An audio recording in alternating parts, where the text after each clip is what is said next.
안녕하십니까. 동민신TV의 신동민 원장입니다. 요즘처럼 일교차가 심하고 춥고 건조한 날씨에는 건강관리에 각별히 유의하셔야 하는데요. 오늘은 겨울철에 특히 심해지는 안구건조증에 대해 이야기해 보도록 하겠습니다.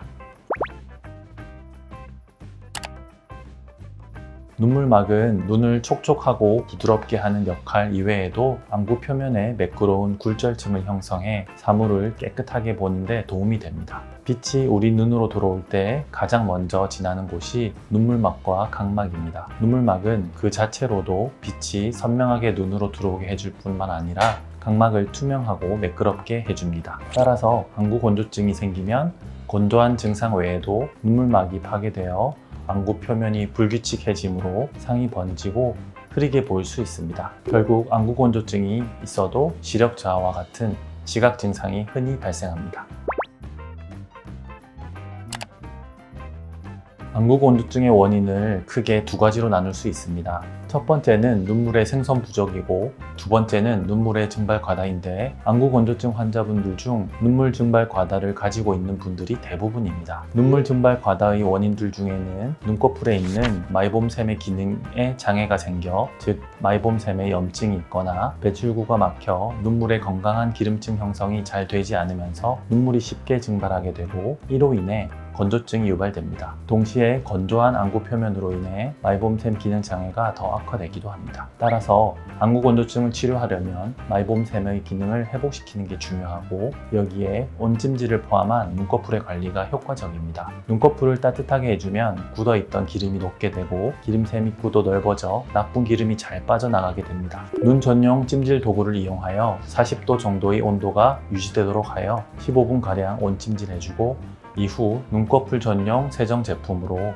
눈꺼풀 테두리를 문질러 닦아줍니다. 이렇게 매일 꾸준히 관리하면 안구 건조증만 좋아지는 게 아니라 눈꺼풀 염도 개선되고 다래끼나 결막염 예방에도 많은 도움이 됩니다.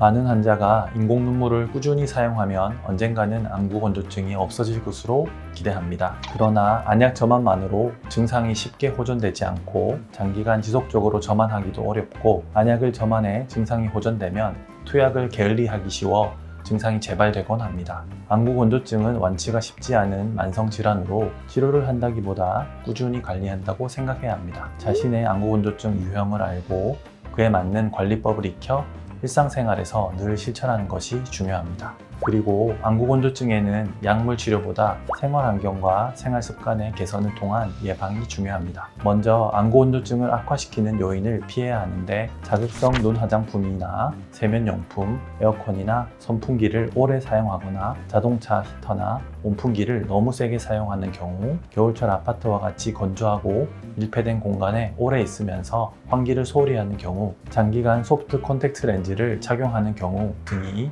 대표적입니다. 장시간 독서나 TV 시청, 컴퓨터 작업을 할 경우 눈이 피곤하고 건조해지기 쉬우므로 중간중간에 예방적으로 인공 눈물을 눈에 넣어주는 것이 좋으며 심한 긴장, 스트레스, 수면 부족 등은 안구 건조증을 악화시키므로 피하는 것이 좋겠습니다. 신경안정제, 혈압 강화제, 골다공증 호르몬제, 항히스타민제 등을 장기간 사용하면 안구 건조증을 악화시키므로 필요한 경우 의사와 상의해서 조절하는 것이 좋겠습니다. 안구 건조증은 한두 번 치료로 완쾌되지 않으며 불편하지만 눈에는 큰 장애를 일으키지 않는 흔한 만성 질환입니다. 지나치게 걱정하지 않고 눈꺼풀 위생, 습도 유지, 근거리 작업 후 휴식, 불필요한 약제 사용의 중단 등을 해주시고 눈 상태에 맞게 적절한 안약을 사용하시면서 꾸준히 관리하시는 것이 중요합니다. 오늘 준비한 내용은 여기까지입니다. 여러분의 겨울철 눈 관리에 조금이라도 도움이 되길 바라며 이만 마치도록 하겠습니다. 지금까지 눈에 대한 바른 생각 퍼스트 안과였습니다.